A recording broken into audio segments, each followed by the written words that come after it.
Bueno, un saludo a todos desde Colombia, desde mi ciudad Cúcuta. Pues en primer lugar agradecer por supuesto a la institución, al Instituto Peruano de Razonamiento Probatorio, a la institución porque debe celebrarse su nacimiento, su creación, su consolidación y su importancia. Creo que digamos, nos estamos jugando mucho con el estudio del razonamiento probatorio. Nos estamos jugando realmente la justicia de la decisión. Esto es una discusión teórica, pero con unas implicaciones prácticas enormes. Y por eso vale mucho la pena que en los países latinoamericanos, en donde, si se quiere, no se ha estudiado tanto, yo creo que sí se ha estudiado, pero tal vez no tanto, el razonamiento probatorio, pues se empieza a estudiar con mayor profundidad y con mayor extensión, que más voces se sumen, porque sí que hay que discutir estos temas.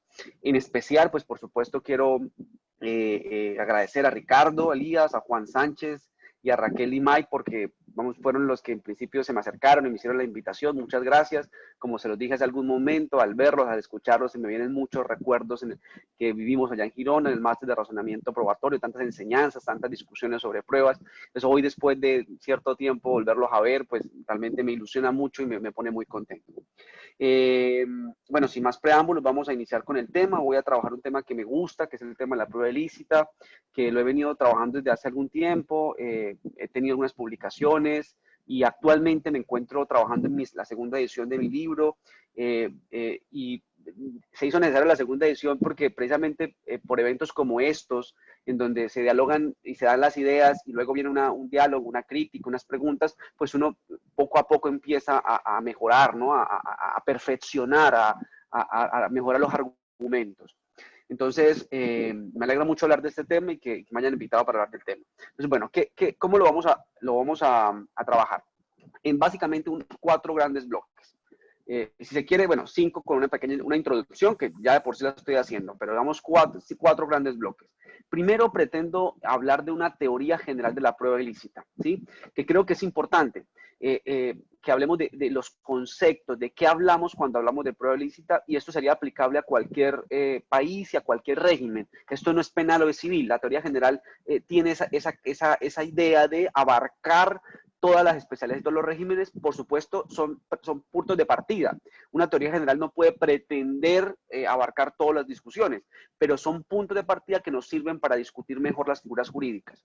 En segundo bloque, les describiré la experiencia colombiana, buscando que ustedes, los peruanos, vean qué hemos hecho bien y qué hemos hecho mal, para que les sirva como ejemplo a su justicia. Y en tercer lugar, quiero generar el debate. Creo que esos escenarios de diálogo, de encontrarnos tanto en vivo, presenciales, si algún día lo hacemos, sea en Colombia o sea allá en Perú, o virtuales, son buenos en la medida de generar diálogo, discusión. Porque para la mera divulgación, pues hoy contamos con libros y con videoconferencias en YouTube, en todas las redes sociales. Entonces, ahí lo que quiero debatir es si es posible hablar de la admisión de una auténtica prueba ilícita. Digamos, ya hay voces como incluso los famosos y los queridos Jordis, el maestro Jordi Ferrer, que tanto queremos, y el maestro Jordi Nieva, alegando, auspiciando la admisión de prueba ilícita. También hay voces en civil. Por ejemplo, a mí me gusta mucho la voz de Giovanni Priori, peruano, paisano de ustedes, pero claro, él lo limita solamente a civil, no al área penal. Entonces yo creo que hay que discutir esas ideas. ¿Vale o no la pena la admisión de la prueba ilícita, auténticamente ilícita? Y finalmente, pues unas conclusiones, por supuesto, que va a ser básicamente una recapitulación de las ideas más importantes que he dicho para ese momento. Quiero ser corto en el tiempo, voy a tratar de limitarme 30 minutos para darle más tiempo y más alcance a la discusión y al diálogo. Bien, sin más preámbulos, iniciamos.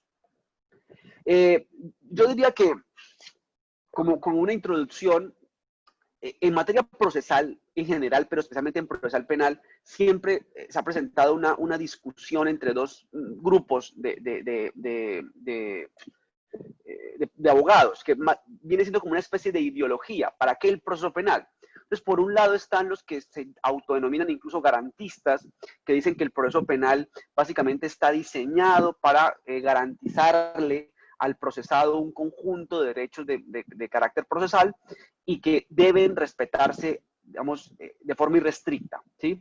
Por el otro lado está una corriente de corte que yo me gusta llamar eficientismo. Entonces, ellos dicen, bueno, sí, tenemos que respetar garantías, pero también el proceso penal está diseñado para que condenemos a quien auténticamente ha cometido un delito, ¿sí? Digamos, también queremos condenar a los delincuentes, porque el sistema jurídico, para que funcione, y pero sobre todo para que se legitime en la sociedad, necesita dar muestras de funcionamiento.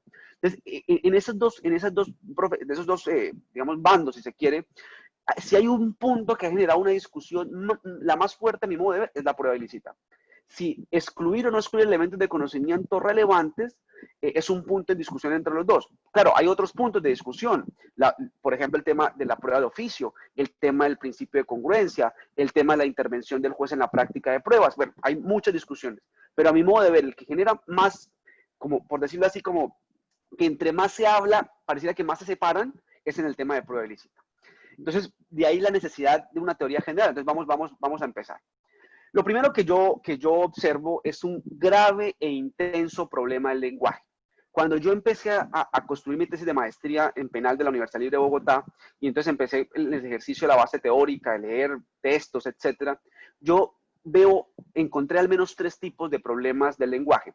Sinonimia, una gran cantidad de palabras o de expresiones que se utilizan como sinónimos. Entonces, se me vienen algunos a la cabeza, hay más. Prueba ilícita, prueba ilegal, prueba prohibida, prueba inconstitucional, prueba irregular, prueba atentatoria de derechos fundamentales, regla de exclusión, cláusula de exclusión, ineficacia probatoria, invalidez probatoria, nulidad probatoria. Es un conjunto de palabras que cuando uno dice, bueno, pero ¿por qué tantas, no? Y eso genera una confusión. También me encontré con mucha polisemia. Entonces, una misma expresión hacía referencia a varios objetos. Y también vaguedad, que creo que puede ser de las más graves. Entonces, una expresión no sabíamos exactamente qué se requería o cuáles son los presupuestos para poder atribuirle a un objeto esa expresión.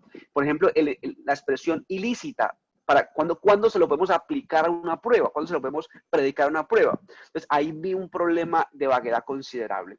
Y, digamos, también me di cuenta rápidamente que profesores de diferentes latitudes, por ejemplo, el propio Rotzin en su manual de Derecho Procesal Penal, tanto el del año 2002 como el reciente, la nueva edición, él afirma, voy a leer aquí textualmente la expresión de Rotzin, dice, a pesar de los esfuerzos intensivos de la literatura jurídica y de la jurisprudencia, todavía no se ha originado una teoría de las prohibiciones probatorias generalmente reconocidas.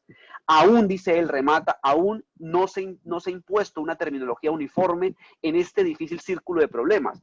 También el querido y el importante autor Manuel Miranda Strampes, que en paz descanse y que fue un autor que nos aclaró muchas cosas en un momento donde nadie había escrito, o al menos había escrito muy poco, él también recalcaba en esto, en los problemas del lenguaje, cuando nos referimos a esto que estamos analizando el día de hoy. Y puedes dar muchos otros autores, solamente menciono estos dos que de diferentes latitudes. Entonces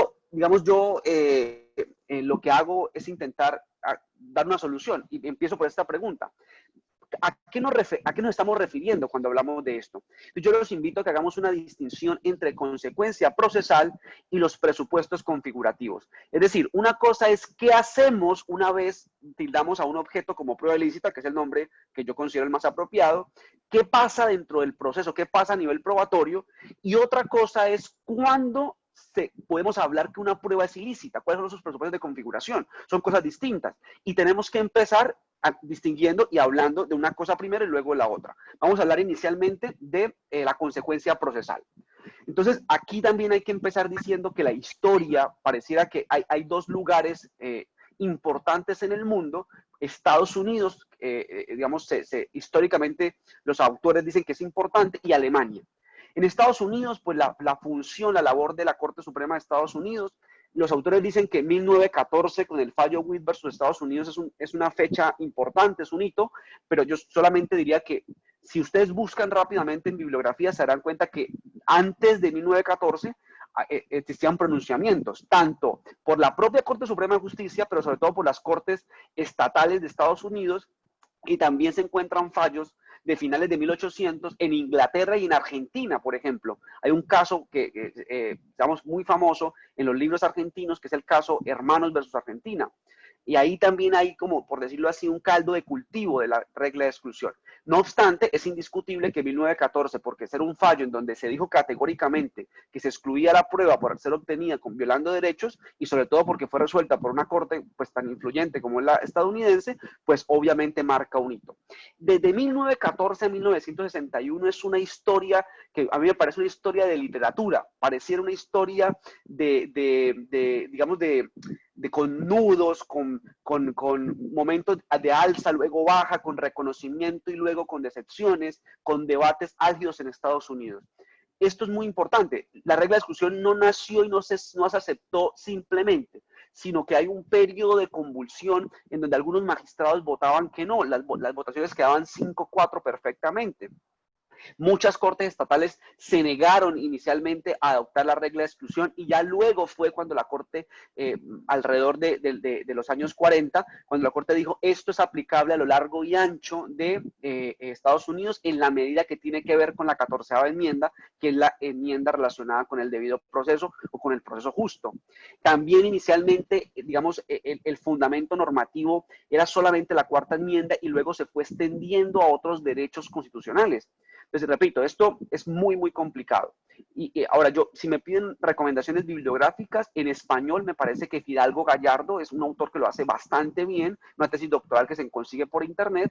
Ahí él cuenta toda la historia de una forma muy, muy, muy detallada. Y el reciente libro de Manuel Miranda Strampes también lo hace bastante bien. Bueno, esa sería como un poco la historia de estadounidense. El otro lado de la historia es Alemania. En Alemania, el vocabulario digamos que se utilizó fue prohibiciones probatorias. Se le atribuye al libro del maestro Ernst Bellin, las prohibiciones probatorias como límite a la averiguación de la verdad en el proceso penal, que está editado, hasta donde yo sé, la editorial TEMI, la editorial colombiana, es la editorial encargada, bajo la traducción del profesor Cayambos. Entonces, ahí se habla de prohibiciones probatorias, pero una cosa que quiero resaltar, cuando lean ese libro, que es un libro pequeño, interesante, se darán cuenta que lo que hizo el profesor Bellin fue algo que me parece, digamos, muy inteligente y muy intuitivo. Él lo que dijo es, bueno, observo que decimos que el proceso penal tiene como función alcanzar la verdad, pero si yo me pongo a mirar todas las reglas del proceso penal alemán de ese momento, veo que hay muchas que realmente sí terminan siendo obstáculos, terminan siendo normas que impiden o dificultan la búsqueda de la verdad. Y él dijo, esas normas, vamos a llamarlo prohibiciones probatorias y vamos a analizar su justificación. Digamos, ¿por qué existen normas que dificultan la actividad de la prueba? Pero en el libro no se encuentra la pregunta que me parece que es la más difícil, y es ¿qué pasa cuando se viola esa regla? Cuando se viola esa regla prohibitiva probatoria. Es el punto en discusión. Claro, hay que decir desde ya que las presiones probatorias pues, han sido posteriormente perfeccionadas o ampliadas por muchos autores. Digamos, solamente por mencionar los alemanes actuales, Cayambos, el propio Rotzin, Gotzel, por ejemplo, Karl Heinz Gotzel también podría ser otro. Ahora, si vamos a Latinoamérica, pues, por ejemplo, el profesor Julio Mayer, el profesor Fabricio Guariglia, pueden ser otros, que ellos sí han extendido y han explicado qué hacer cuando se viola la prohibición probatoria. En cambio, en Estados Unidos, repito, la pregunta sobre todo era, ¿qué hacemos? Y por eso la expresión regla de exclusión. Bien, yo diría, ya aquí un poco generando bases conceptuales, que yo prefiero el concepto, para efectos de la consecuencia, de regla de exclusión, por varias razones. La primera, bueno, porque en mi país así lo llamamos, el código expresamente lo llama regla de exclusión, el artículo 23 del Código Procesal Penal, la ley 906 de 2004, pero sobre todo porque siento que la expresión es muy gráfica. Exclusión hace referencia a lo que ya voy a explicar, hace la consecuencia procesal que vamos a ver a continuación. Esto con una precisión muy importante. En Estados Unidos, en la cultura estadounidense e inglesa, la expresión regla de exclusión, exclusionary rule, no está limitada o circunscrita a la obtención de prueba o la producción de prueba afectando derechos fundamentales. Es un concepto mucho más amplio, que incluye otras reglas que permiten no tener en cuenta, permiten dejar a un lado evidencia relevante, evidencia pertinente, como por ejemplo es la exclusión de evidencia de referencia, que existen otras, pero solamente menciono las más conocidas. No obstante, pues lo que hay que decir es que nuestra cultura latinoamericana, pues realmente es una mezcla muy fuerte, pero tenemos una base teórica muy continentalista. Y yo no creo que tengamos que dejar a un lado toda esa cultura continental. Pero un segundo argumento que creo que es muy importante, y eso espero demostrarlo ahorita a continuación, la regla de exclusión funciona de una forma distinta a cómo funcionan las demás normas que impiden tener en cuenta evidencia relevante, como por ejemplo sería en nuestra cultura la regla de conducencia o la regla de tarifa legal, que son reglas que eventualmente nos obligan a dejar a un lado evidencia relevante por no respetar una tarifa legal. Entonces, repito, la regla de exclusión, cuando estamos en este tema, funciona distinto a esas reglas de tarifa legal. Entonces, vamos a mirar. Listo. Espero, digamos, me concedan la licencia de llamarlo regla de exclusión. Sigamos con la exposición. ¿Qué implica regla de exclusión? ¿Cuál es realmente la consecuencia de la regla de exclusión? En mi criterio, tiene tres consecuencias que analíticamente la podemos distinguir, pero en todo caso, pues están íntimamente ligadas. Lo primero es una prohibición de admisión. No queremos que se admita elementos de conocimiento que sean, vamos a llamarlo por ahora, ilícitos. ¿Por qué no queremos la admisión? Porque si el juez se contamina, mejor, si el juez tiene contacto con el elemento de conocimiento, estaría en juego el proceso cognitivo, el proceso epistemológico digámoslo, de adquisición de información por parte del juez. Esto, digamos, ya tiene hoy etiquetas por parte de algunos profesores que me gustan. Por ejemplo, Joan Picó lo llama el efecto psicológico de la prueba ilícita. Si vamos a una formación un tanto más psicológica, lo podemos llamar un sesgo de anclaje y ajuste. Si el juez, si el decisor ya tiene contacto con el elemento de conocimiento, pues difícilmente va a olvidar esa información y siempre va a querer o va a valorar la prueba tratando de incorporar esos elementos de conocimiento al momento de la toma de la decisión. Listo. Entonces, lo primero es una prohibición de admisión. Pero, ¿qué pasa si pasa el filtro de la admisión? ¿Qué pasa si el juez tiene contacto con el elemento de conocimiento?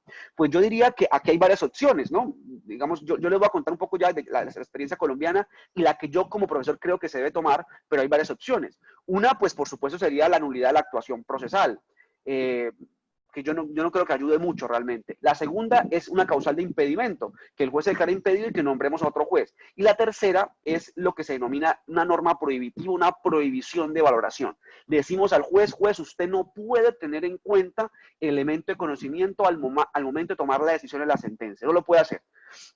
Recuerdo a algún amigo que me dijo, Ronald, pero eso es muy ingenuo, porque aunque le digamos que no, el juez es un ser humano y la va a tener en cuenta. Pues bueno, yo lo que le podría responder a mi gran amigo, que me lo dijo en alguna charla que tuvimos tomando café, es que, mire, en los sistemas de carácter continental europeo tenemos el deber de motivación exhaustiva. Entonces, la motivación es la herramienta que nos permite verificar que el juez realmente no haya utilizado de forma solapada la evidencia o la prueba que se excluyó, ¿listo? Además tenemos el sistema recursivo. Los sistemas de corte continental europeo suelen permitir los recursos para cuestiones de hecho, apelaciones, casaciones, tutelas, amparos. En el caso de Colombia, les puedo decir, digámoslo, con fuerza, todas estas figuras nos permiten hacer una crítica al ejercicio valorativo. Entonces, conclusión, creo que esta es la solución más apropiada, sin perjuicio de que otro sistema tenga algo distinto. Y finalmente, la prohibición de utilización, que creo que vale la pena plantearla como independiente. Con ello quiero decir que no se puede tener en cuenta para soportar, por ejemplo, medidas cautelares de ningún tipo, ni medidas cautelares sobre bienes, ni medidas cautelares sobre pruebas, ni medidas cautelares sobre personas, que en penal lo solemos llamar medida de aseguramiento, detención preventiva. Tampoco sirven para eso que hemos llamado la impugnación de credibilidad en los juicios. Es decir, pierde cualquier utilidad jurídica del elemento de conocimiento. Bien,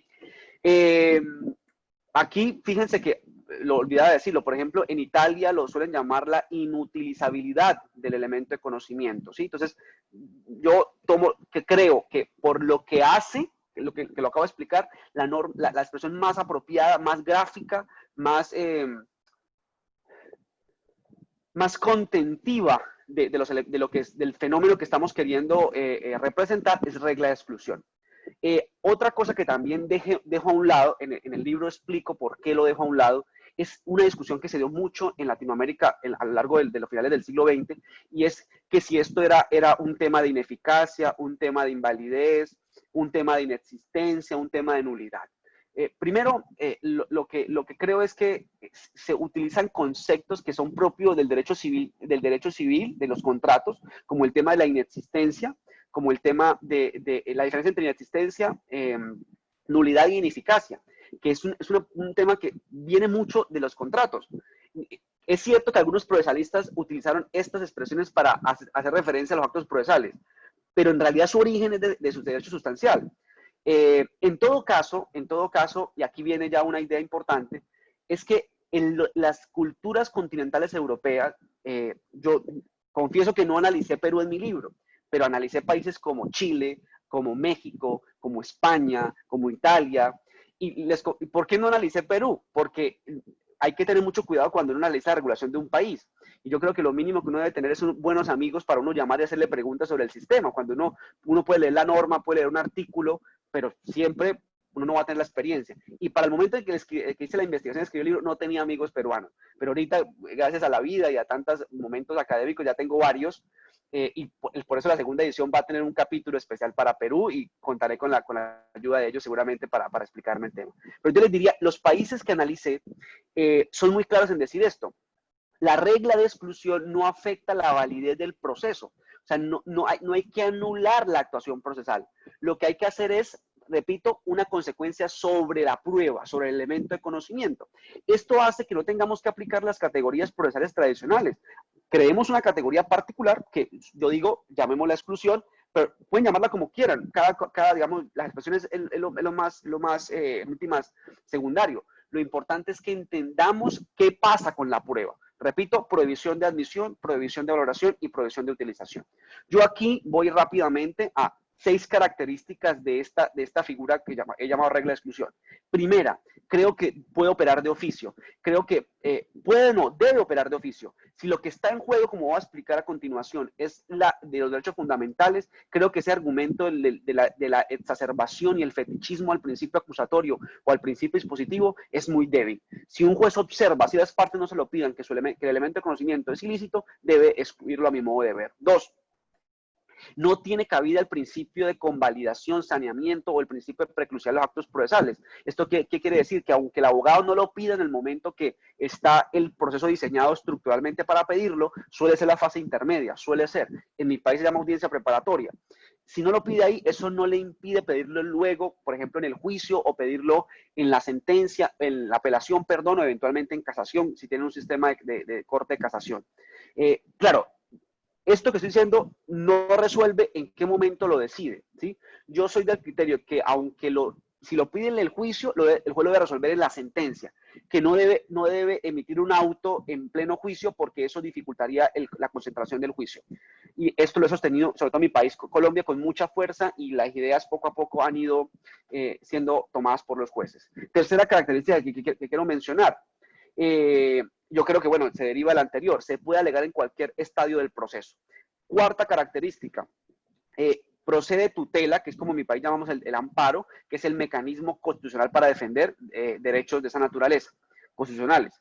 Entonces, procede, ya ha quedado claro en Colombia, y diría que, por ejemplo, también el caso mexicano que lo he estudiado, el caso también español lo he estudiado, ahí no cabe duda que esto es procedente para efectos de proteger derechos fundamentales. Quinto, recae exclusivamente sobre el elemento de conocimiento, ya lo dije hace algún momento, no se ve afectado entonces la actuación procesal, sino solamente es una consecuencia probatoria.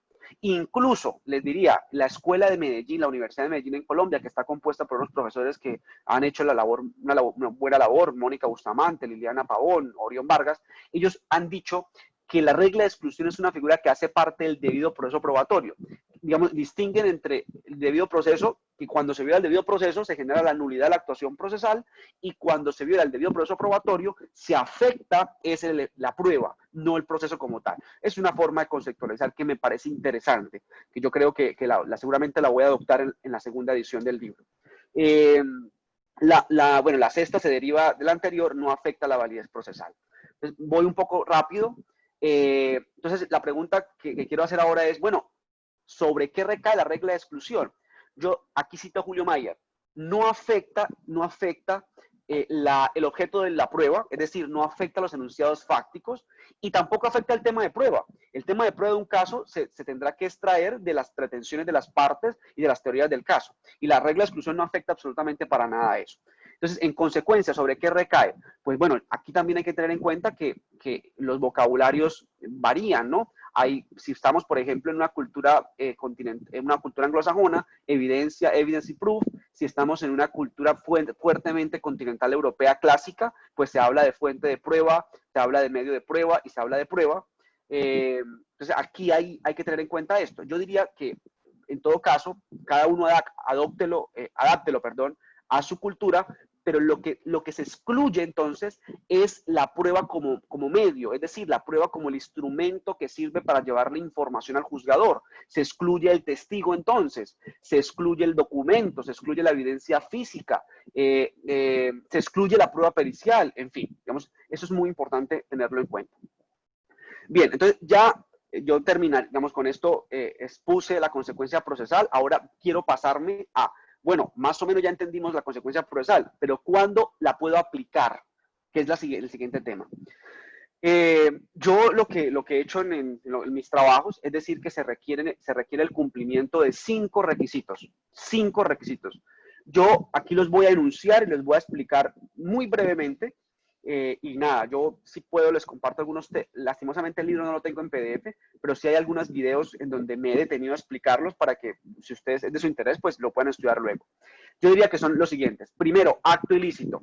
Segundo, se requiere un elemento normativo especial de ilicitud.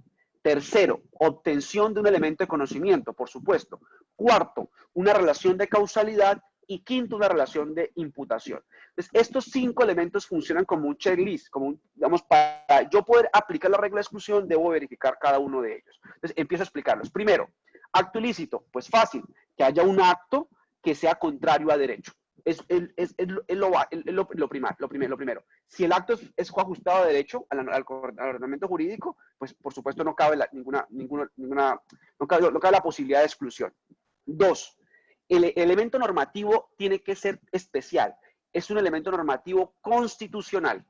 Y sobre todo, yo aquí soy absolutamente, digamos, categórico, es mi posición, debe afectarse un derecho fundamental. La regla de exclusión, como la estoy explicando, está íntimamente ligada a la afectación de derechos fundamentales.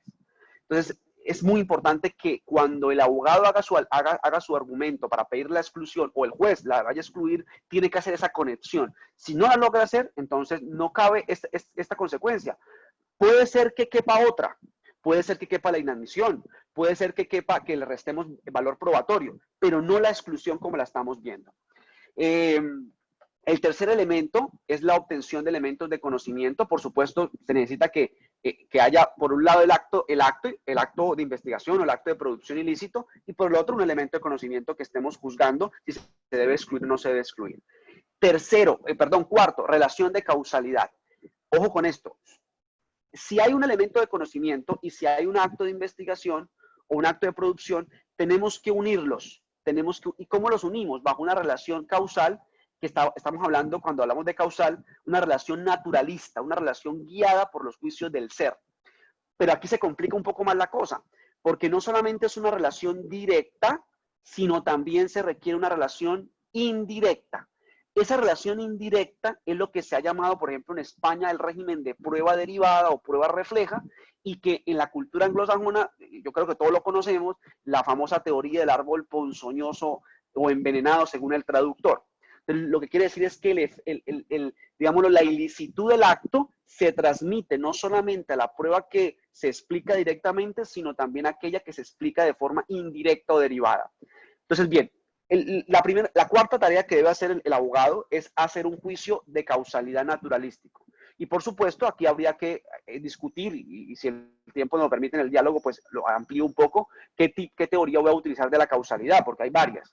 Bien, pero yo diría que si hay alguna, no novedad, porque yo ya lo había encontrado en otros autores, pero digámoslo, yo lo amplío un poco más, es en la relación de imputación. No basta con un juicio causal, sino se requiere un juicio normativo del deber ser, de imputación, si los penalistas seguramente me entenderán un poco mejor, la imputación objetiva, si se quiere. Y por supuesto, aquí entra cabida a criterios exceptivos, criterios valorativos exceptivos. Bien. Seguramente varios me están preguntando, bueno, ¿y por qué deja a un lado las prohibiciones probatorias? Yo creo que no las dejo a un lado, las he estudiado, me interesa mucho, pero siento que las prohibiciones probatorias se centran mucho más en la clasificación de reglas prohibitivas o reglas que afecten el ejercicio de la producción de conocimiento de calidad dentro del proceso, mas no resuelven tanto el problema de qué hacer cuando se violen esas reglas, ¿sí? Yo por eso, digamos, prefiero las expresiones de regla de exclusión, no tanto la expresión de prueba prohibida o prohibiciones probatorias. Pero quiero, por ejemplo, Fabricio Guariglia dice, mire, en últimas estamos en una cuestión de conceptos. Lo que está en juego es lo mismo. Cada país debe tomar una decisión. Fabricio Guariglia prefiere prohibiciones probatorias. Yo prefiero la otra expresión. En últimas, cada quien puede tomar la posición que a bien tenga. Bien.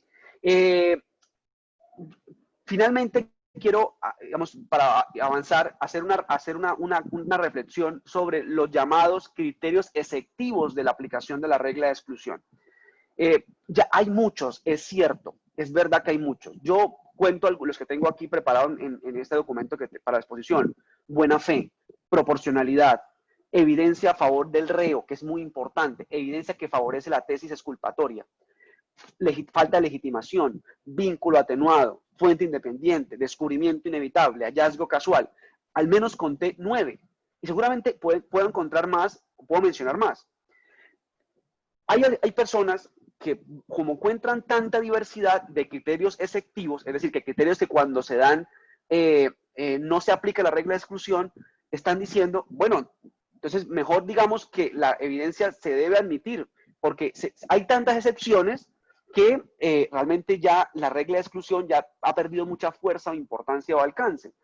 A mí me parece que hay un argumento ahí, digamos, como de excepción, ¿no? Como, incluso ahí puede haber hasta una falacia de generalización precipitada. Entonces, claro, como no se aplica siempre, sino hay muchas excepciones, entonces ya no apliquemos la figura. Y yo les diría, ¿qué pasa, por ejemplo, con el materia del delito? El delito tiene muchas excepciones, las llamadas causas de ausencia de responsabilidad, pero porque existan muchas, no quiere decir que el delito lo vayamos a dejar a un lado. Entonces, ese argumento, digamos, no es suficiente para eliminar la regla de exclusión. Lo que tenemos que hacer es analizar cada uno de estos criterios y mirar si realmente se justifican o no para la excepción a la regla general. Finalmente, yo les diría que la expresión prueba ilícita es la que tomo, y la tomo como una expresión uniforme. Creo que siempre que se cumplan los 5 criterios, debemos hablar de prueba ilícita. Y cuando estemos ante prueba ilícita, debe operar la regla de exclusión, como la expliqué hace algún momento. Listo. La experiencia colombiana. Yo les diría, Colombia fue un país que en el año de 1991 cambió su constitución y creó un artículo que es el artículo 29. Un artículo que, dicho sea de paso, los chilenos están mirando ahorita mucho por la idea de reforma que tienen de la Constitución. Y es la idea de si es correcto o no, si es recomendable o no, incorporar normas procesales o normas que se refieren a garantías procesales dentro de las constituciones. Y si la respuesta es sí, que yo creo que sí, el tema es ¿qué incorporamos? ¿Qué tenemos que colocar en la Constitución? Pues Colombia colocó una expresión que es la siguiente: es nula de pleno derecho la prueba obtenida con violación del debido proceso. Y fíjense que utilizó la palabra nulidad, ¿no? Es nula. Y dijo de pleno derecho.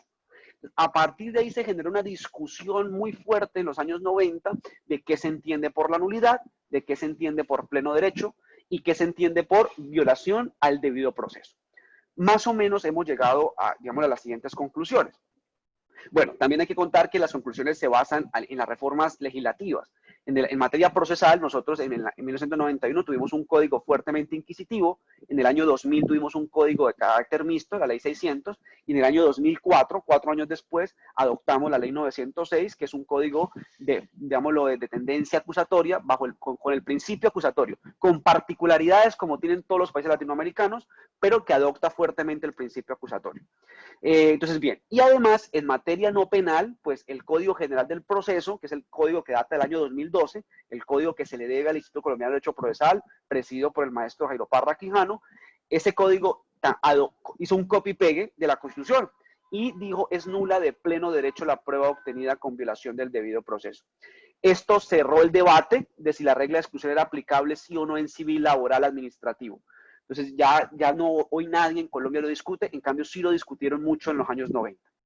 Bien, ¿qué hemos dicho en Colombia? En Colombia hemos hecho, y aquí viene un poco algo que les puede servir a ustedes, los peruanos, hemos dicho, la regla de exclusión se ha entendido como, se las expliqué, digamos, está muy basada en lo que les dije. También ya no, se dice que se aplica en cualquier régimen sin importar la especialidad, pero hemos creado una clasificación de 4 variantes en atención a qué se viola con el acto de investigación o con el acto de producción de la prueba. Y aquí permíteme, hago un paréntesis, yo no, creo que no lo expliqué con profundidad. Yo considero que el acto que genera la aplicación de la regla de exclusión se puede dar tanto al momento de la obtención del elemento de conocimiento. Entonces pensemos en el registro de allanamiento, sesiones telefónicas, búsqueda selectiva en base de datos, pero ojo, también se puede dar al momento de la producción de la prueba ante el juez.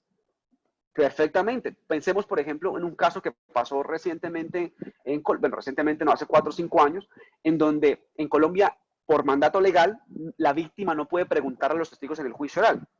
Y se ha dicho a nivel jurisprudencial que está justificado esa regla prohibitiva por la garantía de la igualdad de armas. Sé que muchos profesores internacionales amigos me dicen que esa regla no tiene sentido, pero es nuestra realidad colombiana.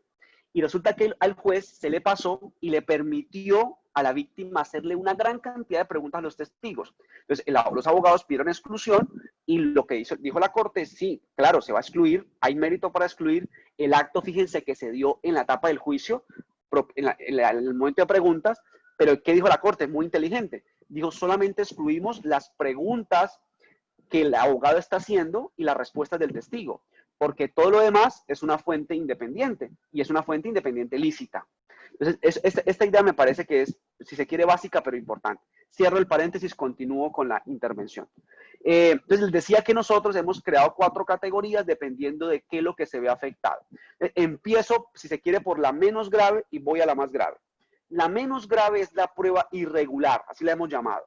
¿Y qué decimos? Es una prueba que afecta o que se obtiene o se produce afectando una regla legal o una regla de carácter administrativo, como es la cadena de custodia. En Colombia la cadena de custodia, aunque tiene fundamento legal, fue un acto administrativo de la Fiscalía el que reguló las pautas administrativas, entonces es un acto administrativo. Entonces dice la Corte, prueba irregular es aquella que se obtiene violando una regla legal o una regla administrativa, pero sin que afecte un derecho fundamental. Sobre la prueba irregular no opera la regla de exclusión. Dice la Corte, puede operar o la inadmisión por otra razón, habría que mirar las causales de inadmisión en Colombia, que es distinto, o el bajo valor probatorio, restarle valor probatorio.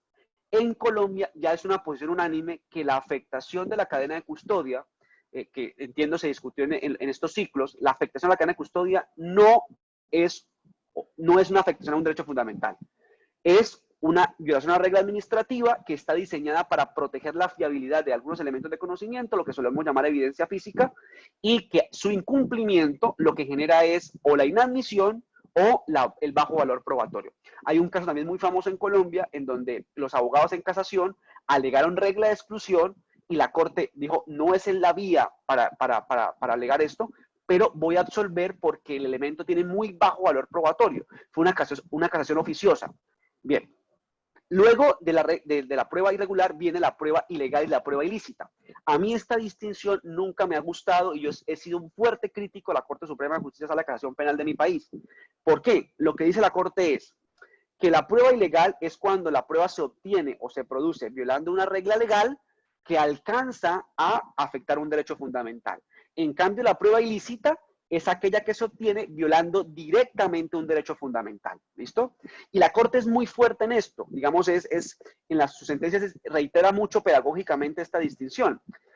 Eso ha llevado a que en la práctica, cuando los abogados, yo también soy abogado postulante, abogado litigante, aunque poco, digamos, litigo poco, soy principalmente profesor, pero en la práctica cuando he alegado exclusiones ante los jueces, ellos me dicen, bueno, abogado, ¿esto es ilícito o es ilegal?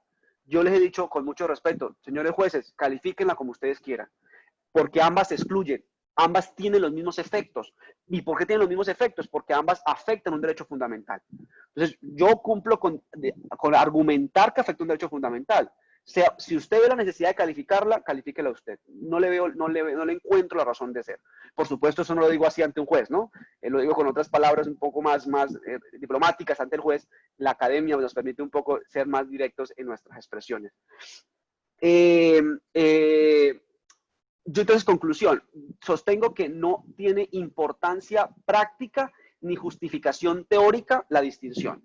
No tiene importancia práctica porque ambas se excluyen. No tiene justificación teórica porque ambas afectan un derecho fundamental. Listo. Ahora voy a la cuarta y última categoría, que es la cuarta categoría que se utiliza para hacerle las preguntas de los preparatorios a los estudiantes, que es la pregunta que llamamos en Colombia corchadora. Esto no tiene nombre en Colombia. Yo le coloqué ese nombre. El fenómeno está, pero no tiene un eslogan. Lo que yo llamo prueba ilícita cualificada.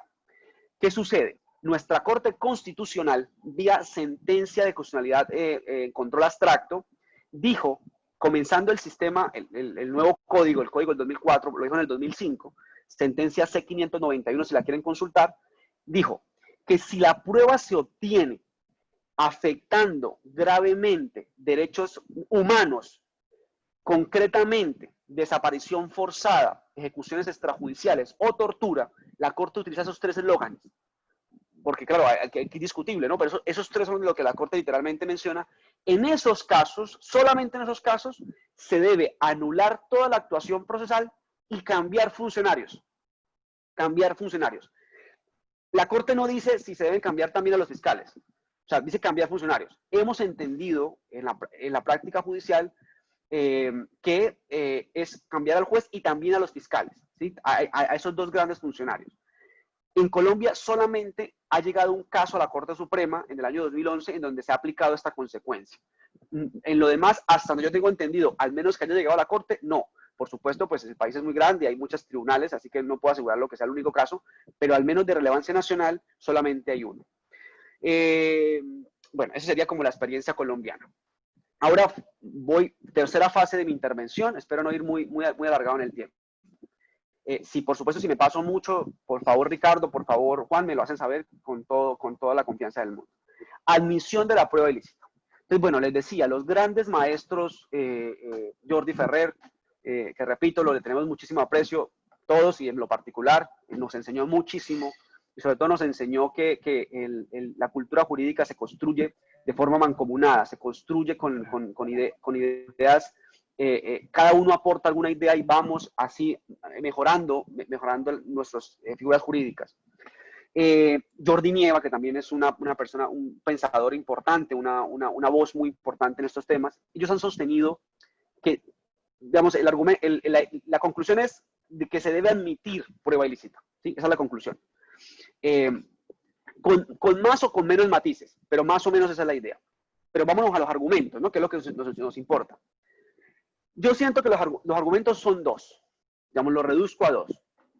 Primer argumento. El primer argumento es la importancia de lo que Tarufo llamaría la función epistémica, lo que Ferrer llamaría la característica del fin teleológico o de relación teleológica entre prueba y verdad, lo que los clásicos llamarían que el proceso debe buscar la verdad del proceso, que el proceso debe buscar la verdad, perdón, por la redundancia.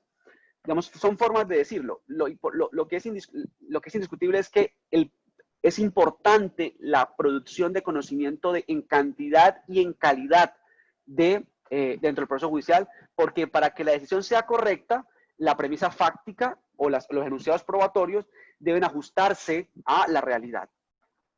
Y claro, excluir prueba relevante, prueba pertinente, nos aleja, nos dificulta a ese fin, a esa función del proceso judicial. Digamos, el argumento, digamos, es construido de una forma muy sofisticada, ¿no? Muy bien estructurada. Yo lo que diría, esto ellos también lo dicen, solamente que yo quisiera, digamos, decirlo con más fuerza, ¿no? De forma más categórica. El proceso judicial no solamente tiene por fin o por función la producción de conocimiento o la epistemología. Es una función muy importante, pero hay otras igual o más importantes tal vez. Digamos, el juicio de valor de qué es más importante es un juicio de valor que no se puede hacer en abstracto. Yo creo que hay que mirar la particularidad de cada caso. Y eso es lo que nos han enseñado los constitucionalistas modernos, ¿no? Es muy difícil hacerlo en abstracto. Pero yo creo y considero que la protección de garantías, como por ejemplo viene siendo la intimidad, como viene siendo el derecho de defensa dentro de un proceso judicial, es igual o puede llegar a ser en un caso en concreto más importante que la función epistemológica. Así que ese argumento no es suficiente para eliminar la regla de exclusión, es decir, para admitir prueba ilícita. Dos, este argumento que serían tres argumentos, escúcheme, dije dos, serían tres. Un segundo argumento que se deriva de este es que lo único que hay que tener en cuenta para evaluar la admisión es la fiabilidad, ¿sí? Este es muy de Jordi Nieva. Dice, si el acto ilícito no pone en tela de juicio la fiabilidad de la prueba, entonces tenemos que admitirla. Ya luego miraremos qué hacemos con el tema del acto ilícito. Si es un delito, si es una falta disciplinaria, en fin, si hay que hacer una reparación económica. Pero si, repito, si no pone en tela de juicio, admitámoslo. Entonces, por eso Jordi Nieva dice, la tortura hay que inadmitirla, porque, pues, por supuesto, una persona sometida a tortura va a decir lo que el torturador quiere que diga, ¿sí? Esto, por supuesto, con la excepción de que si se quiere probar la tortura, pues, por supuesto, la prueba derivada de la tortura habría que admitirla, pero solo porque sirve para efectos condenatorios, para efectos de probar ese hecho. Pero este segundo argumento se deriva del primero realmente. O sea, le está dando mucha importancia, le está dando casi que una única importancia a la fiabilidad y dejando a un lado la licitud de los elementos de conocimiento. Entonces, repito, no es suficiente eso. La fiabilidad es un presupuesto ineludible de la admisión, pero no es el único. O sea, no es suficiente. Es necesario, pero no es suficiente para la admisión de la prueba. El tercer argumento, que me parece, digamos, el más interesante y el que habría que explorar muchísimo más, y es el que, digamos, amerita, digamos, un capítulo nuevo en un trabajo de investigación, el libro que tengo sobre el tema, es la justificación de la regla de exclusión. Esto lo han dicho los dos, seguramente lo han dicho en otros, pero yo cito los dos porque son los que he leído y estudiado detenidamente. Y la idea es que ellos se preguntan, bueno, ¿qué buscamos? ¿Qué justifica la regla de exclusión? Si la regla de exclusión es un efecto tan drástico, tan caro para el derecho a la prueba, para la decisión justa y la decisión ajustada a la verdad y la decisión correcta, tenemos que preguntarnos qué se justifica. Entonces, Jordi Ferrer, digamos, dice, estos son las justificaciones que históricamente se han dado y empieza, por decirlo así, con un efecto dominó a tumbar una y dice, si las tumbo todas, entonces ya no hay justificación y más bien admitamos, ¿sí? Ahora, él siempre ha dicho, esto no quiere decir que yo esté acolitando los actos de investigación ilícitos, no, por el contrario, más bien lo que tenemos que es tratar de utilizar una vía eficaz penal, un juzgamiento penal fuerte, un juzgamiento disciplinario fuerte, si se quiere, pero no, él dice, no le encuentro relación con el tema de la exclusión probatoria. Entonces, bueno, vamos a mirar.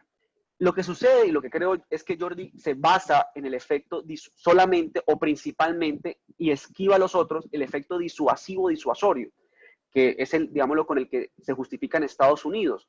Y yo compartiría lo que él dice. No hay mucha evidencia empírica para soportar que el hecho de excluir un elemento de conocimiento va a disuadir a los policías a efectos de no volverlo a hacer a futuro. No, yo no conozco estudios empíricos al respecto. Y él, entiendo que aún no le conozco un escrito sobre el tema, entonces no sabría qué fundamento bibliográfico tiene al respecto, pero en las conferencias que ha dado lo manifiesta. Y es cierto, si yo digo lo contrario, si yo digo sí sirve, pues sería mera intuición. Yo les digo, como intuición, Ronald Sanabria pensaría que sí. he tenido la oportunidad de dar conferencias a policías de materia jurídica y claro, esto es muy poco, la muestra es muy baja, ¿no? La muestra no son más de, yo creo que no superan 200 policías.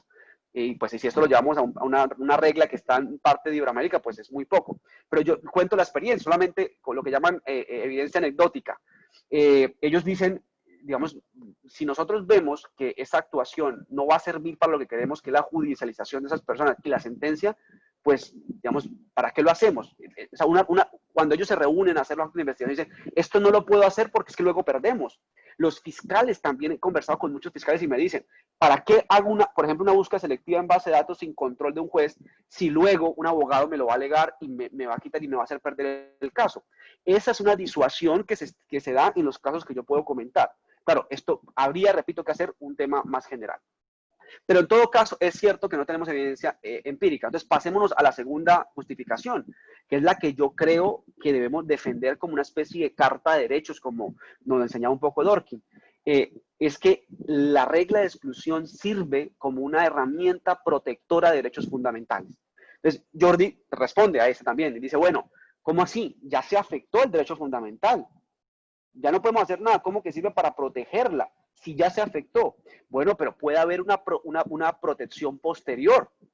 Las tutelas, los amparos, suceden, pasa mucho eso, que se viola el derecho fundamental y luego la tutela hace una protección de derecho mediante mecanismos distintos, incluso mecanismos simbólicos. Entonces, por ejemplo, una estatua, etcétera. Yo creo que sí es una herramienta que sirve para proteger posteriormente, el derecho fundamental. Ahí hay que desarrollar más la idea. Creo que ahí está el punto en discusión, en si sirve o no sirve para el derecho fundamental. En Colombia hay un profesor, amigo, conocido, que estimo mucho, Miguel Enrique Rojas, que tiene una tesis doctoral, y su idea es que la regla de exclusión no sirve para proteger derechos fundamentales. Y finalmente, la última función, que esta fue de las primeras y que ya hoy no sé, y que es muy romántica, es la idea que el tema ético, ¿no? El tema de que el Estado no se puede igualar al delincuente para efectos de la persecución del delito, porque si se iguala hay una degradación, una degeneración ética, y si lo hace hay una delegitimación a la postre. Esta fue una idea que sonó mucho cuando nació la regla de exclusión en Estados Unidos y que algunos autores la utilizan. Yo pensaría que no hay que dejarla a un lado. Pienso que hay que tenerla en cuenta porque, claro, que se puede dar ese fenómeno. Policías haciendo actos de investigación ilícitos, atentatorios de derechos fundamentales, que pueden llegar incluso a revestir un delito y que de ahí se derive evidencia que se soporte para someterse a una sentencia, pues puede generar una delegitimación del Estado como tal. Aquí podríamos alegar un principio general del derecho, que nadie se puede beneficiar de su propio dolo o culpa. Y cuando digo nadie, me refiero al Estado, ¿no? El policía es un miembro del Estado, si se quiere. Bueno, entonces, conclusión, yo digamos, creo que debemos discutirlo. Es un tema que invito al Instituto Peruano si es necesario, a abrir una publicación, etcétera, llamar al propio Jordi Ferrer a hablar de esos temas, pero aún no hay razones suficientes para que dejemos a un lado la regla de exclusión. Bien, finalmente concluyo en un par de minutos más. Yo diría, primero, es necesario que construyamos entre todos una teoría general de la prueba ilícita. Digamos que nos pongamos de acuerdo en qué entendemos por prueba ilícita, cuándo podemos hablar de prueba ilícita, qué pasa con la prueba ilícita, cuáles son sus consecuencias procesales y probatorias, sobre qué recae la prueba ilícita. Ojalá nos pongamos de acuerdo en una uniformidad del lenguaje, ojalá. Si no nos podemos poner de acuerdo en la uniformidad del lenguaje, bueno, no pasa nada, pero al menos en los elementos a los que lo referimos, yo creo que sería muy apropiado. Le haría muy bien a la cultura jurídica, porque dejaríamos de debatir esto y nos centraríamos en los puntos que realmente requieren una discusión a fondo. Sobre la experiencia colombiana, yo resaltaría mucho la clasificación esta de cuatro categorías de prueba irregular, prueba ilegal, prueba ilícita y prueba ilícita cualificada, que les puede servir a ustedes en Perú para saber cómo reconducir los casos, ¿no? Si es una irregularidad, pues es un tema de admisión, no es un tema de valoración. En cambio, si es un tema muy grave de derechos humanos, puede generar la nulidad, ya ustedes lo decidirán. Y si es un tema intermedio, pues se aplica la regla de exclusión. Y finalmente, el tercer punto, el tema de la admisión de prueba ilícita, yo creo que es una figura que ha funcionado, digamos, se inscribe en la protección de derechos fundamentales, que debemos tenerla hoy en día sin purismo, ¿no? Sin que sea una verdad absoluta, por supuesto, escuchar a los que consideran que deben eliminarse y estudiar cada uno de sus argumentos. He terminado y espero que haya sido gratificante la exposición. Muchas gracias por la invitación. Estimado Ronald, la verdad que ha sido muy importante tu disertación. Has tocado muchos temas bastante polémicos y que en nuestro país generan también bastante debate. Entonces, te voy a trasladar algunas preguntas que el público ha tenido a bien hacer. Por ejemplo, acá bueno, sobre la base de que tu exposición es sobre la prueba ilícita, te preguntan por un concepto de prueba ilícita o un concepto de regla de exclusión. ¿Cuál es tu concepto a partir del cual comienzas a operativizar toda tu teoría? Bien, gracias por la pregunta. La respondo de inmediato, ¿verdad, Juan? Sí, sí, sí, sí. Bien, Para perfecto. así Yo diría, prueba ilícita. La voy casi que a definir, casi que a decir de memoria, como la tengo en el libro. Prueba ilícita es una prueba que se obtiene o se produce afectando derechos fundamentales. Para evaluar eso, se necesita el cumplimiento de 5 requisitos. Se necesita analizar que sea un acto contrario a derecho, que sea un acto que viola un derecho fundamental, que se haya obtenido un elemento de conocimiento, que haya una relación causal y que haya una relación de imputación. ¿Listo? Eso para mí es prueba ilícita. ¿Qué es regla de exclusión? Es una regla, es una consecuencia procesal, pues hace parte del proceso, que afecta exclusivamente el elemento de conocimiento, es decir, la prueba, solamente la prueba, y que opera de 3 formas distintas. Opera como una regla de inadmisión, opera como una regla de prohibición de valoración y opera como una regla de no utilización o de inutilización. Esa es mi definición, ese es mi concepto tanto de prueba ilícita como de regla de exclusión. Y ahí quería engarzarlo con este tema de la prueba irregular. Más allá del nombre, por ejemplo, acá el doctor Joe Olaya nos pone un caso que ocurrió acá en el Perú, ¿no? Una sentencia casatoria. Sí. Entonces, Sí. lo que nos dice es, en nuestra jurisprudencia se ha distinguido, en la jurisprudencia peruana, entre prueba irregular y prueba ilícita. Entonces, la prueba ilícita, siguiendo también tu concepto, es la que vulnera un derecho fundamental. Y la prueba irregular es la que se genera a consecuencia de la inobservancia del procedimiento legalmente establecido. Entonces, en la primera, la consecuencia es la regla de exclusión, ¿no? Como tú también lo señalabas. Y la segunda, se podría subsanar. No obstante, en esta casación que se dio en la región de Huánuco, o a raíz de un caso de Huánuco, se equipara la consecuencia para la prueba ilícita como para la prueba irregular. O sea, igual van a seguir las mismas reglas, ¿no? ¿Te parece a ti bien esto o tendría que haber siempre una diferencia? Bien, yo creo que la diferencia es muy importante, Juan y las personas que nos acompañan en la charla. Si ustedes se dan cuenta, soy un defensor de la exclusión, ¿no? Pero que yo defienda la exclusión no implica que yo no me esté dando cuenta de lo que estamos perdiendo al momento de excluir un elemento de conocimiento. O sea, soy consciente que estamos perdiendo cosas muy importantes para la corrección de la decisión y de contera para la justicia de la decisión y de la legitimidad del sistema. Entonces, la distinción, lo que nos está queriendo decir es que solamente opera la regla de exclusión, que es una consecuencia tan drástica, solo cuando realmente haya afectación de derechos fundamentales. Cuando no los haya, el elemento de conocimiento debe permitirse que entre y que el juez valore la irregularidad, cuál es el efecto en la eficacia demostrativa. Fíjense, yo les quiero contar el caso colombiano, lo reitero. En ese caso la Corte le dijo al casacionista, señor casacionista, esto no es una violación a un derecho fundamental, pero es indiscutible que se afectó la cadena de custodia porque la evidencia estuvo por fuera del banco de evidencias por más de un mes y no sabemos qué pasó durante ese mes.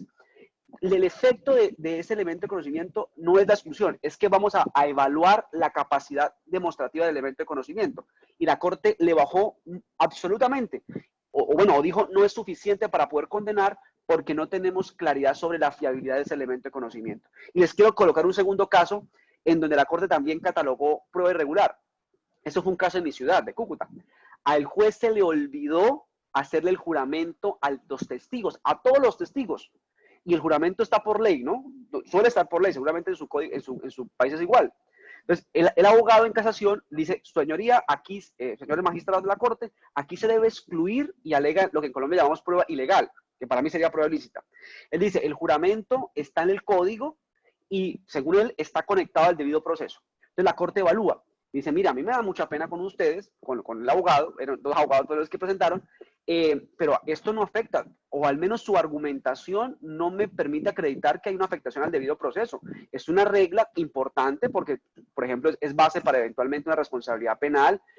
Además, tiene una solemnidad para la importancia de la justicia, para que la gente se dé cuenta de que, digamos, que esto que está en juego, que esto es muy serio, todo el llamado del juez, pero su irrespeto no es una afectación a un derecho. Puede ser que el juez haya cometido una falta disciplinaria, pero no es la afectación a un derecho. Es una prueba irregular, ¿listo? Y la Corte termina el capítulo siguiente. Análisis de la afectación de la irregularidad a la eficacia demostrativa. Entonces dice la Corte, mire, aquí hay más de 5 testigos, todos dijeron el hecho, manifestaron el hecho, hay corroboración, hay coherencia, además hay evidencia corroborativa, independiente a los testigos, en fin, hay un conjunto de argumentos para decir que, digamos que el dicho, los testigos son creíbles. En consecuencia, la falta del juramento no afecta gravemente la credibilidad de los testigos como para efectos de absolver y mantiene la condena. Entonces yo diría, Juan, que la importancia es, la clasificación es importante. Ahora, lo más importante es el contenido, ¿no? Por ejemplo, si en el caso peruano que ustedes me comentan, si esa Corte lo igualó, pero demostró que hubo una afectación de derechos fundamentales, bienvenido sea. Digamos, es un tema de lenguaje.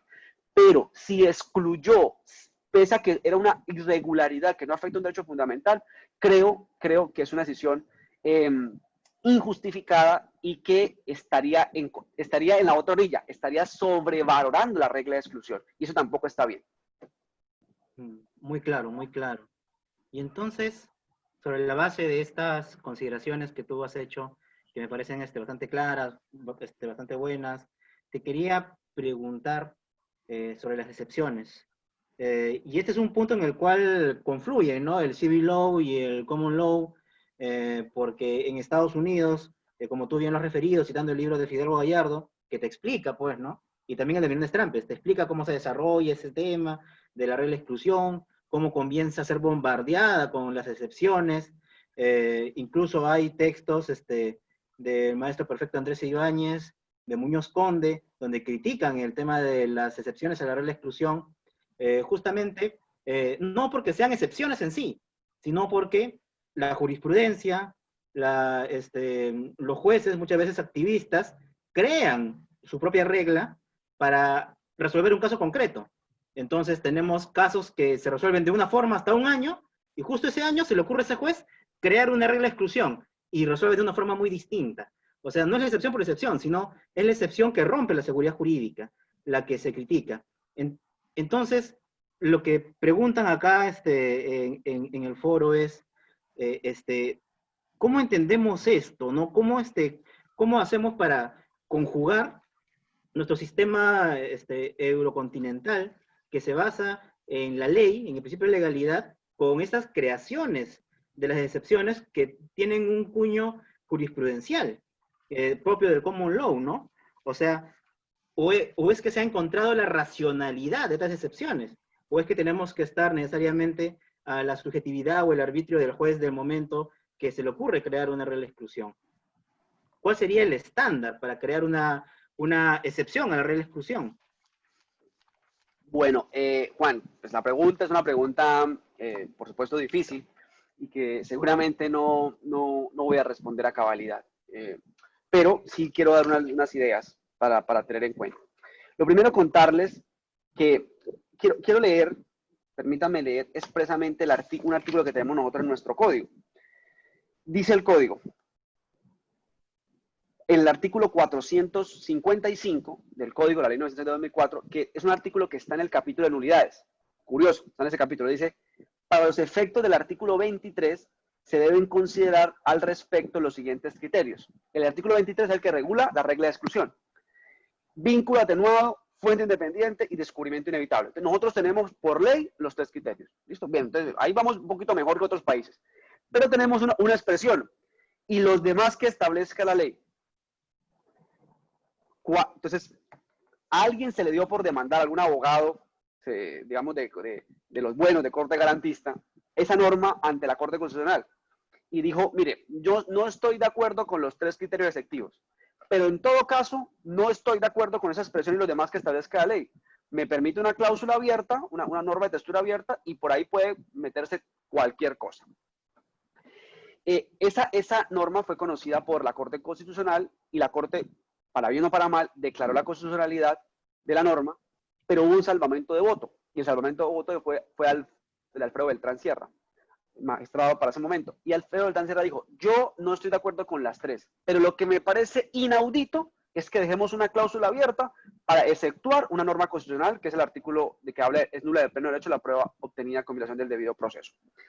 Precisamente lo que yo hice en mi tesis, en mi libro, aquí lo muestro, tengo un ejemplar, fue tratar de llenar esa expresión y los demás que establezca la ley. Me di cuenta que en Colombia, vía jurisprudencial, se habían creado 2 criterios adicionales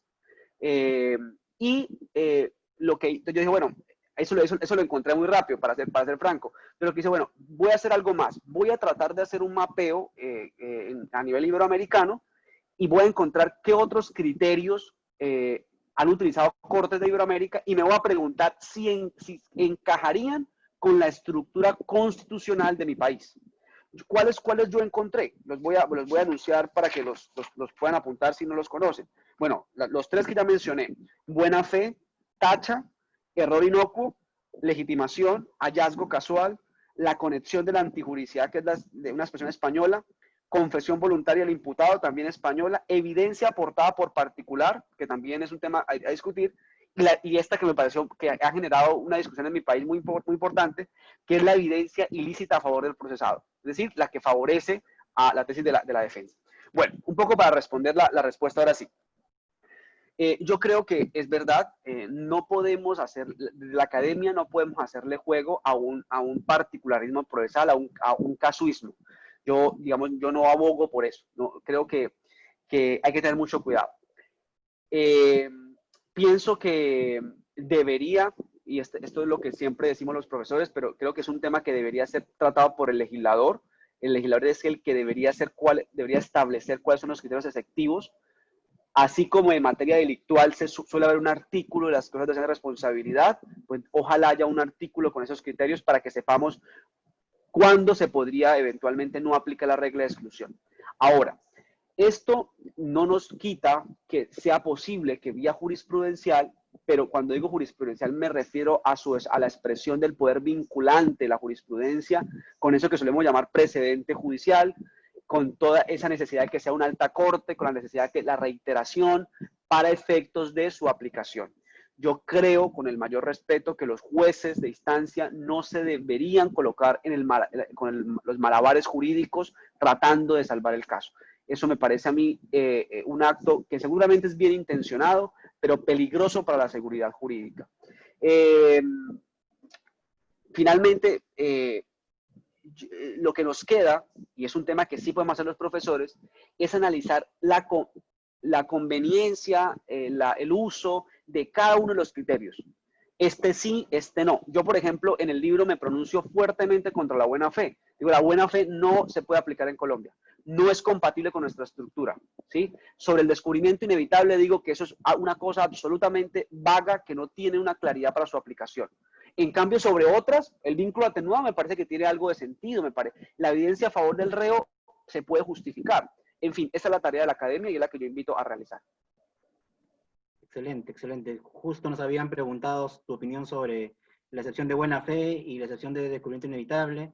A buena hora tú ya has dado tu posición sobre la base de lo que tú has investigado, lo que nos parece bastante valioso. A ver, acá hay una pregunta de un doctor de Bolivia. Bueno, primero te felicita por la brillante exposición, como es obvio, y nos dice, mencionó que la regla no afecta al conocimiento, pero si la prueba no llega a producirse, aunque se tenga conocimiento del medio en sí, no podrá valorarse adecuadamente alguna afirmación de hecho, al menos no de manera atomista. Pues además, como mencionó, podría servirse del heurístico de anclaje y ajuste, sin embargo no podría fungir como un parámetro objetivo, porque son artificios mentales. Entonces su duda es de este participante. Para todos los participantes recuerden que pueden hacer sus preguntas por el foro del chat y yo se las traslado al doctor Sanabria. Entonces él dice si es que se puede plantear esta solución, o sea, ¿qué te parece a ti esta solución que se dio en Estados Unidos, ¿no?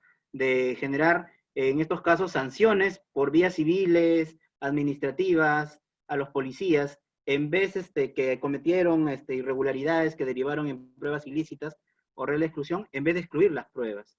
¿Te parece a ti adecuado esto? ¿Se podría aplicar esto en Latinoamérica? Bueno, primero yo creo que se debe aplicar, por supuesto que sí.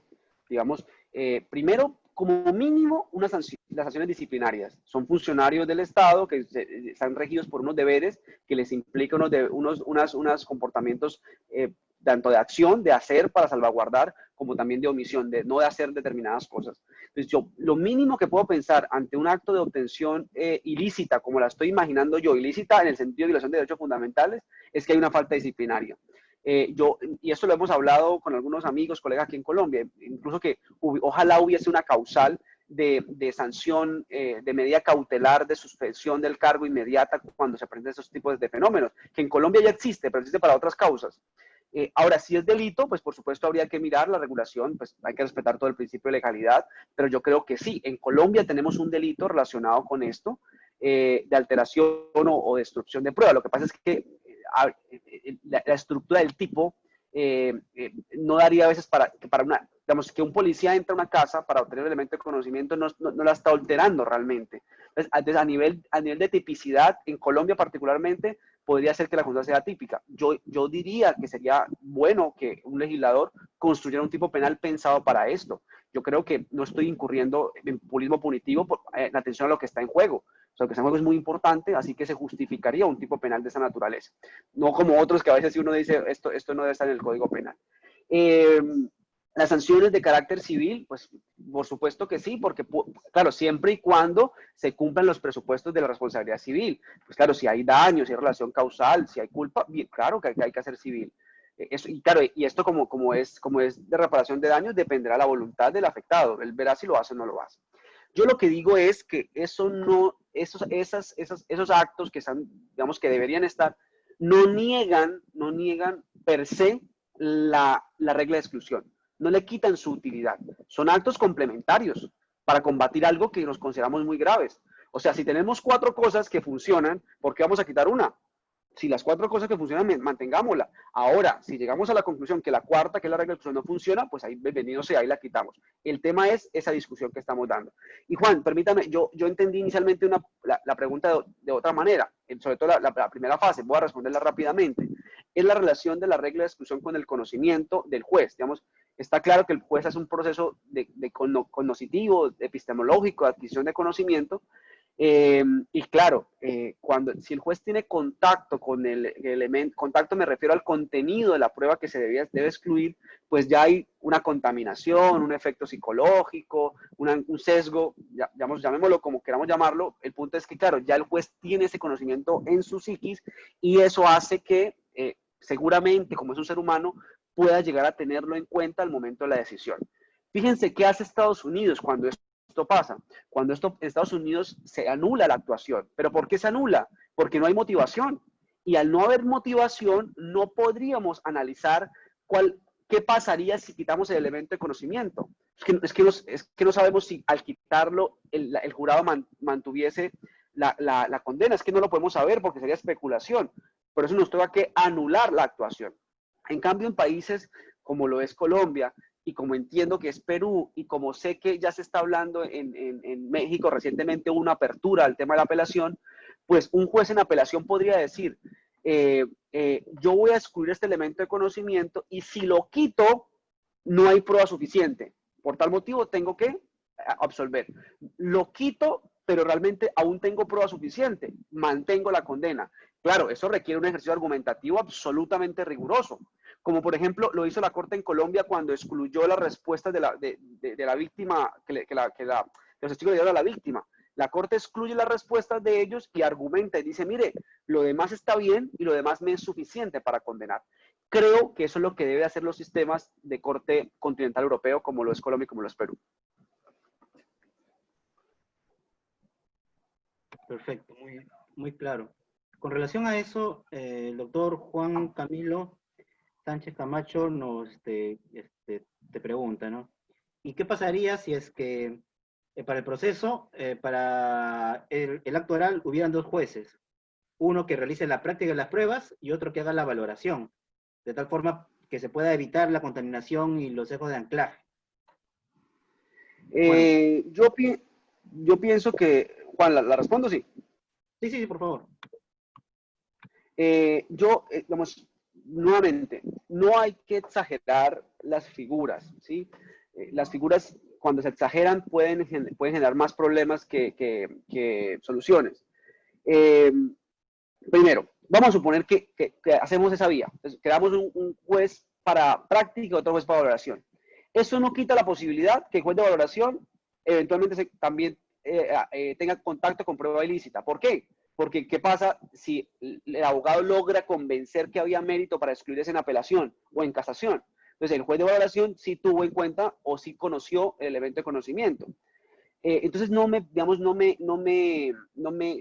siento que no soluciona nada. Además, perdemos muchísimo eso que hemos llamado, y creo que ahí hay que salvar algunas cosas. Sé que la inmediación hoy se justifica por otras vías, pero en todo caso, yo creo que ni siquiera por inmediación, sino por un tema de funcionamiento de la justicia, me parece apropiado que sea el juez que va a resolver la causa, le ponga la cara, perdónenme la expresión, al justiciable, al acusado, al fiscal, a los testigos, que sepamos que es él el que va a tomar la causa.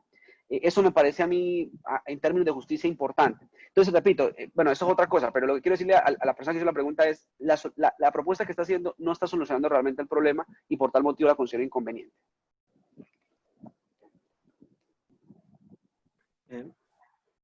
Dentro del proceso, para ti, ¿cuál sería la etapa ideal para que no ingrese prueba ilícita o para que se aplique la regla de exclusión?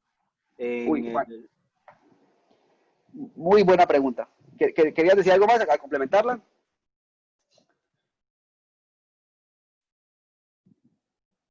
No. Bien, perfecto. Sí, por favor. Qué buena pregunta. Bueno, en principio voy a responderla como la mayoría de procesos la respondemos. Como esto es mayoritario. El lugar ideal es la fase intermedia. ¿Sí? Digamos, en Colombia se dice preparatoria, algunos autores lo llaman juicio de admisibilidad probatoria, en fin, la fase de admisión de prueba. Pero, ¿qué pasa? Les cuento una experiencia en mi país que también es muy valiosa. Muchas veces, y yo diría que la mayoría de los casos, Juan, y las personas que nos acompañan, cuando un abogado pide la aplicación de la regla de exclusión, necesita una base fáctica. O sea, necesita demostrar que el policía se metió a la casa. Necesita demostrar que el policía interceptó sin el lleno de las formalidades. O sea, se necesita probar una base fáctica, ¿sí? En Colombia, antes del año 2016-17, los jueces, en Colombia, el juez de la fase intermedia es el mismo del juicio. Eso es una cosa que no me gusta mucho, pero lo tenemos así. Pero el juez en la fase intermedia, que es el llamado juez de conocimiento, no permitía al defensor, aportar prueba para demostrar la base fáctica de su petición de exclusión. Y mucho menos ponerse a practicar una prueba como un testimonio. No, eso ni por acá. Eso decían que eso era anticipar el juicio. La Corte Suprema, lastimosamente, tocó que la Corte Suprema lo hiciera. Yo muchas veces traté de alegarlo en mis audiencias.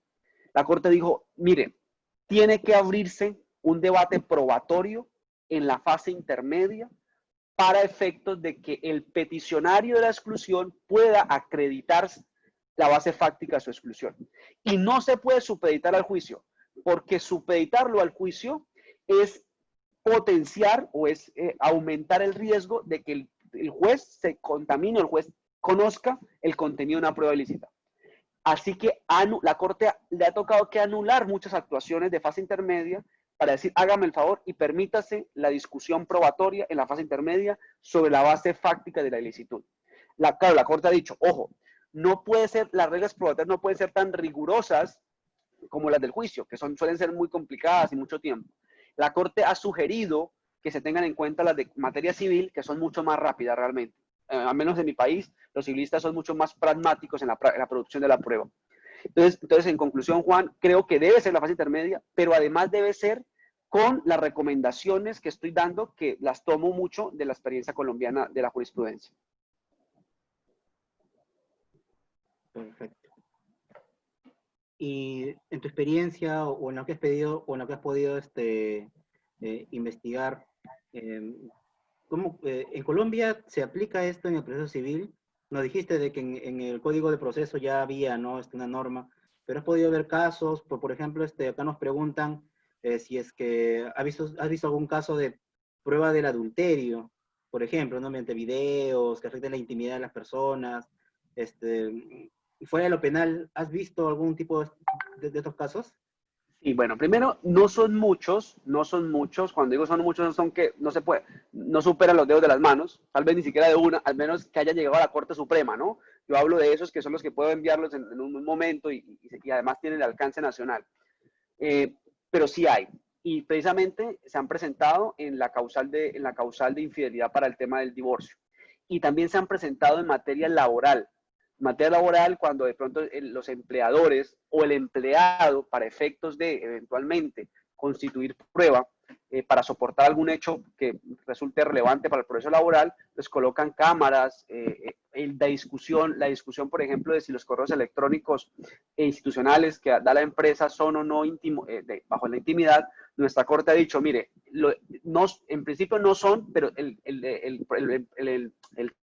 empleador, perdón, tiene que avisarle, tiene que notificarle, tiene que informarle al empleado que el empleador tiene acceso a esos correos electrónicos. O sea, hay una carga de información. Si no hay esa carga de información, eventualmente la Corte nosotros ha dicho puede generarse la exclusión del elemento de conocimiento. Entonces, conclusión, sí hay, conozco con propiedad de materia civil los que les estoy comentando de temas de infidelidades, en materia laboral los que les estoy comentando, y también solamente por decirles, en materia administrativa, nosotros tenemos jurisdicción administrativa, el Consejo de Estado ha aplicado esto, las reglas de exclusión, cuando analiza responsabilidades del Estado, ¿no? Entonces, conclusión, sí, en Colombia ya hoy en día lo tenemos a lo largo y ancho de las especialidades. Perfecto. Hay una pregunta también recurrente en los participantes que tiene que ver con el principio de proporcionalidad. Lo que pasa es que acá en el Perú y en otros lados se indica de que cuando se va a excluir una prueba ilícita, debe haber una ponderación entre lo que es la búsqueda de la verdad versus los derechos de las víctimas, evitar la impunidad. ¿Tú qué opinas de eso? ¿Tiene algún papel la proporcionalidad? Sí, bueno, a mí me gusta mucho citar acá a García Amado. Con el llamado ponderómetro, ¿no? Jordi lo llamaría la coctelera. El tema es muy bien intencionado la proporcionalidad, es un discurso, digamos, que uno lo escucha con mucha atención y aprende, pero sus contenidos son muy vagos. Y entonces, si son muy vagos los contenidos, realmente lo que genera la proporcionalidad es lo que llaman particularismo procesal. Y es que cada juez, dependiendo de sus juicios éticos, para no llamarlo íntima convicción, para no confundirlo, de sus juicios éticos, pues dice sí o no. Entonces, yo no soy amigo de la proporcionalidad. Soy amigo, y esto sí lo digo con mucha fuerza, de que el juez tiene que hacer la conexión con un derecho fundamental. O sea, más bien si se preocupa por que la regla de exclusión solamente se aplique cuando se amerita, cuando haya mérito, perdón, pues más bien analice si la regla violada es de carácter tan importante que afecta un derecho fundamental o si solamente es legal o administrativa. Ahí es donde debe estar la argumentación fundamental. Ahora, eso por un lado. Lo que si hay que ponderar, sí, creo que hay que ponderar, pero no hay que ponderar en el caso en concreto. La ponderación se debe hacer en abstracto y ahí es donde nacen los criterios efectivos. Entonces, ahí es donde nace, bueno, coloquemos vínculo atenuado, discutamos. Esa norma nos serviría para generar una aplicación ponderada de la regla de exclusión, pero repito, no depende del caso, ojalá sea el legislador el que lo discuta. Preguntémonos, la evidencia a favor del procesado, ¿será que la admitimos cuando el procesado la favorezca a él?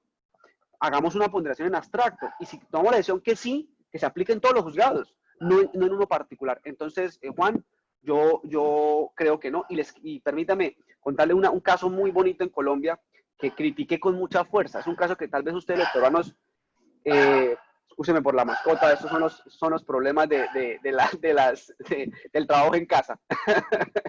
Esto, les decía, el caso que nos dolió mucho a nosotros, que fue la toma del Palacio de Justicia. Seguramente ustedes lo escucharon a mediados del 70, un grupo guerrillero, el M-19, venía haciendo una gran cantidad perdón, en los 80, un grupo guerrillero venía haciendo una gran cantidad de actos en contra del Estado, y el último acto, que fue el más fuerte, fue tomarse el Palacio de Justicia, incendiarlo en gran medida, la muerte de muchos magistrados. Fue un caso muy doloroso, por supuesto, que queda en la historia, y un caso que la Corte resolvió recientemente la responsabilidad de uno de los militares. El caso, en el tema puntual, en la materia de exclusión, ¿cuál era? Era que se logró grabar una conversación entre unos magistrados que estaban en el palacio y unos policías. ¿Por qué? Unos militares. ¿Por qué? Porque el magistrado se conectó vía emisora, encontró escúcheme el nombre, soy ignorante en esto, un número, el 80.8, que era público. Eso tiene un nombre, bueno, la frecuencia creo que se llama, y esa frecuencia el militar la obtuvo y empezaron a charlar entre ellos dos. Ahí, esa fue una de las pruebas importantes para demostrar que los militares, pese a que sabían lo que estaba pasando, no hicieron lo que debían realizar. Los abogados alegaban que aquí se había violado la intimidad porque no había algo así como una orden, ¿sí? Digamos, no había los controles para interceptar eso. La Corte agarra y dice, mire, aquí habla de expectativa de intimidad. Dice, aquí no hay ninguna expectativa de intimidad porque los hablantes sabían que estaban ante una red pública y que cualquiera que tuviese esa frecuencia podía escuchar. Así que no había expectativa de intimidad. ¿Listo? Entonces la Corte, como siempre las Cortes, ¿no? A veces por querer hacer bien genera una polémica enorme. En 3 párrafos dice, esto que pasó es muy grave. Dice así, en gracia de discusión el tema de la intimidad. Bueno, ya sabemos que no se violó la intimidad, pero en gracia de discusión esto que pasó en Colombia es muy grave. Y por ponderación, por proporcionalidad, por la justicia, por la verdad, etcétera, esta evidencia se debe tener en cuenta. Pues a partir de ahí, en Colombia los titulares, ¿cuáles fueron? En Colombia se puede ponderar cuando se viola un derecho fundamental por la obtención de la prueba ilícita. Entonces, bueno, obviamente muchos salimos a decir, mire, primero, eso es una obiterdicta, o sea, fue como una ñapa, decimos en mi país, ¿no? Algo de más, pero no es propiamente la decisión. Segundo, entendemos que en este caso es algo muy importante, pero hablamos de los riesgos de la ponderación. Entonces, yo, repito, concluyo lo que dije hace algún momento, es mejor que se haga ponderación en abstracto por el legislador y no por el juez del caso en concreto. Muy gráfica tu ejemplo, sí se ha podido entender bien. Te voy a trasladar ya para ir terminando con las preguntas, una que realizan con respecto a este efecto psicológico, ¿no? Nos preguntan si es que podría darse el caso que si es que un juez que ha tenido contacto con esta prueba ilícita por el efecto psicológico pueda tener algún tipo ya de preadelanto de opinión, algún tipo de contaminación que pudiera afectar su imparcialidad. Por ejemplo, digamos que él excluye la prueba, no obstante, se percata de que hay algunos, se percata de que puede ordenar la prueba de oficio, una prueba que suplante o que pueda versar sobre algo similar a lo que ha excluido. Uy, ¿Tú crees muy que en bueno. esos casos podrían servir los remedios que existen contra el tema de la imparcialidad? Las recusaciones, Sí. los pedidos de, de inhabilitación. ¿A ti qué te parece así en general todo esto, no? ¿Hay alguna relación entre lo que es el efecto psicológico y la imparcialidad? Bueno, muy buena pregunta, muy buena pregunta. Soy Cristian Rubina. Listo. Bueno, y sobre todo creo que la pregunta se vuelve muy buena, deja de ser buena y se vuelve muy buena cuando el juez tiene prueba de oficio. ¿Sí? Creo que claro, la prueba de oficio puede ser una herramienta para efectos de introducir elementos de conocimiento eh, o fundamentados con la prueba ilícita. Y sería eventualmente una burla a la regla de exclusión de prueba derivada, refleja o el árbol ponzoñoso envenenado. Yo realmente no lo había pensado, lo confieso, porque en mi país tiene la prohibición expresa de prueba de oficio, ¿sí? Entonces, en materia penal. Entonces, eso hizo, digamos, hace que no me haya planteado, pero aquí lo estoy apuntando, gracias, ¿quién fue la persona que hizo la pregunta? Porque eso va para el libro. Doctor Esto, Rubina, doctor Rubina. correcto, muy, muy buena pregunta. Pero vamos a responderla por ahora de forma provisional. Eh, digamos, el efecto psicológico no lo estoy negando, ¿no? El efecto psicológico va, eso es innegable. Lo que yo digo es que la motivación exhaustiva y los recursos son herramientas lo suficientemente buenas para verificar que el juez no tenga en cuenta ese elemento de conocimiento al momento de la sentencia. Ese es como mi argumento. Pero ahora me dicen, bueno, pero está la prueba de oficio. Bueno, la prueba de oficio, aquí cito los estudios de Joan Picot. Él dice, mire, la prueba de oficio no puede violar el llamado principio de prohibición de conocimiento privado del juez. Es decir, que la razón que le haya motivado a hacer la prueba de oficio necesariamente se tiene que generar dentro de la actuación procesal, ¿sí? Entonces, por ejemplo, si se llama un testigo Juan, Juan debió ser mencionado por algún testigo, no por la parte, porque si no sería una burla a las etapas procesales, por algún testigo. Si llama una prueba pericial, la prueba pericial tiene que estar fundamentada en la práctica de la prueba. Y lo mismo un documento, etc. Yo lo que diría es que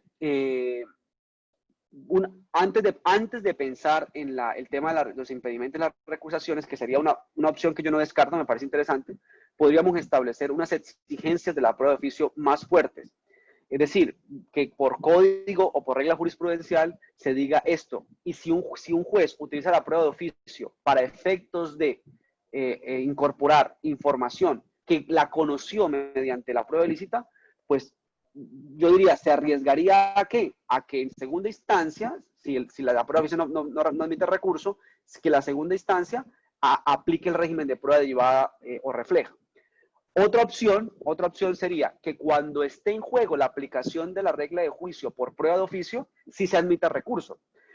Es usual que en los países la prueba de oficio no tenga recursos y tiene una razón de ser. Y es fundamento del juez, está bien intencionada, etc. Y yo comparto esa idea.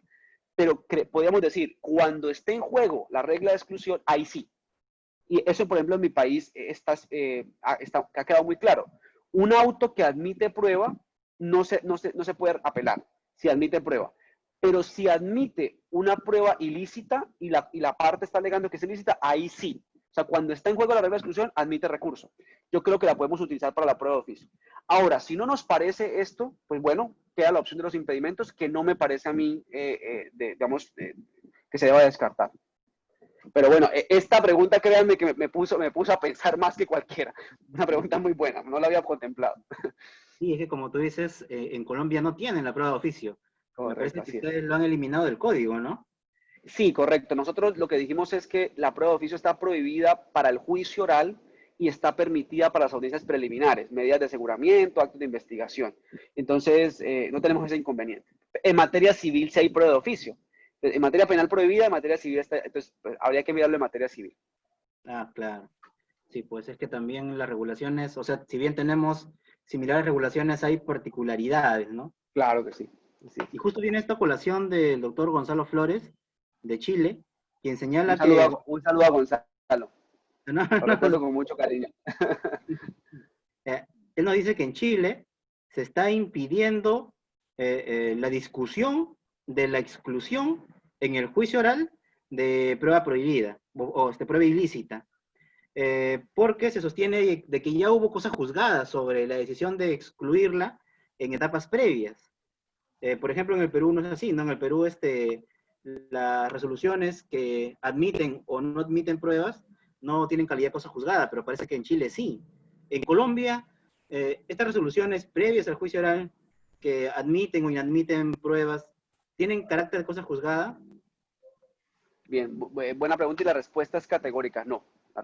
Es tan categórica tanto en nuestra práctica judicial como en particular como profesor. Digamos, en Colombia, eso ya se discutió cuando el sistema inició. La primera discusión, ¿cuál fue? La primera discusión fue cuando un juez de garantías, las audiencias preliminares, creo que tenemos similitudes en los nombres, garantías, declara ilegal un acto de investigación, esa declaración de legalidad ata al juez de conocimiento, al juez del juicio. Recuerden que en mi país el juez del juicio conoce la fase intermedia, ¿no? Entonces se dijo, no lo ata. La decisión del juez de garantías es solamente de él.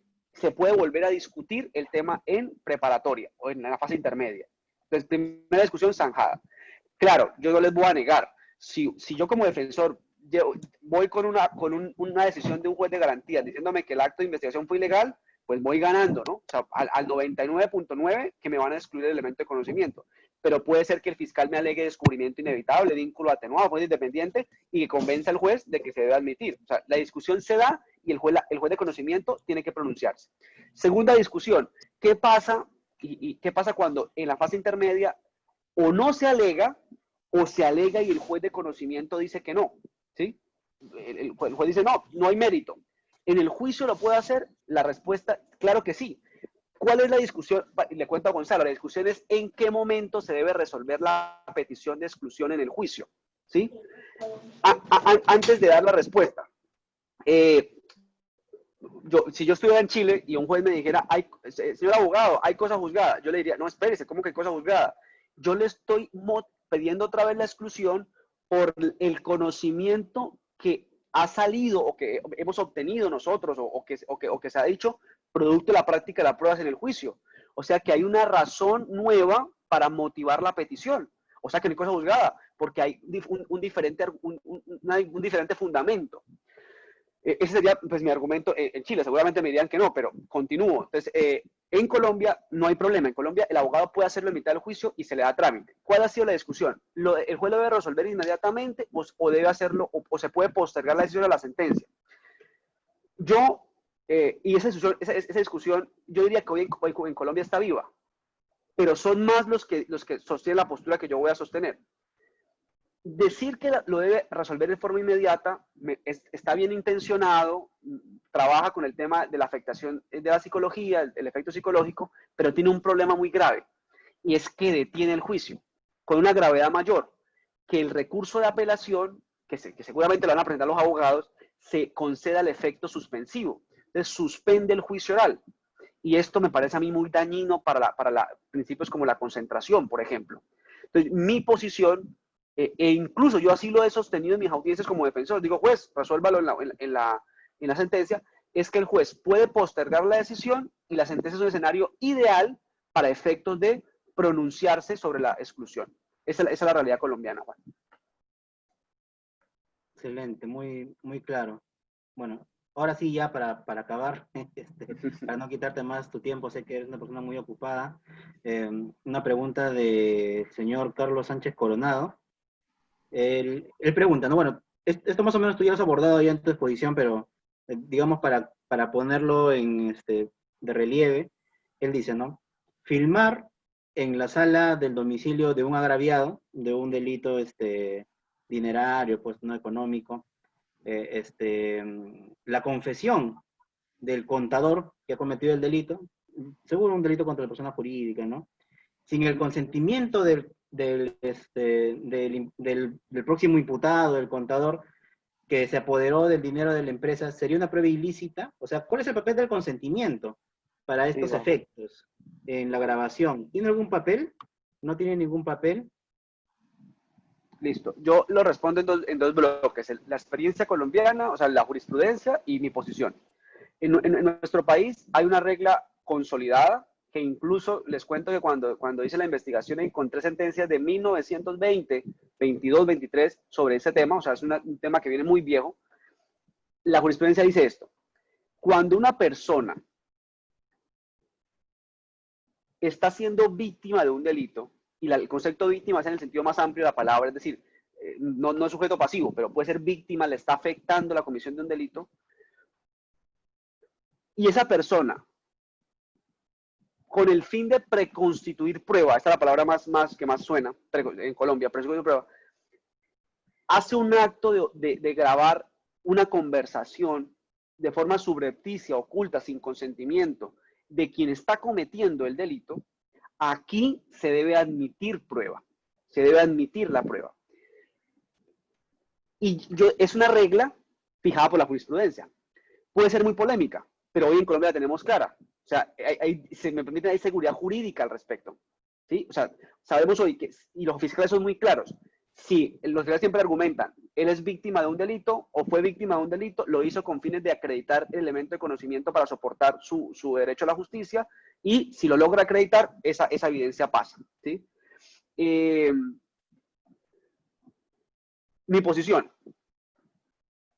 yo diría, siento que ahí hay una ponderación en abstracto. Claro, está primero el derecho a la prueba, el derecho a digamos, los más genéricos, ¿no? Pero está particularmente el derecho de la víctima a encontrar verdad, justicia y reparación. Especialmente, yo diría, verdad y justicia. Es una regla abstracta, entonces estoy de acuerdo. ¿En qué no estaría de acuerdo? No estaría de acuerdo en el entendimiento expansivo que algunos colegas de mi país, abogados, jueces, incluso han querido dar la regla. Por ejemplo, han querido decir, no solamente es cuando sea víctima de un delito, sino también cuando sea víctima de un acto antijurídico. Por ejemplo, en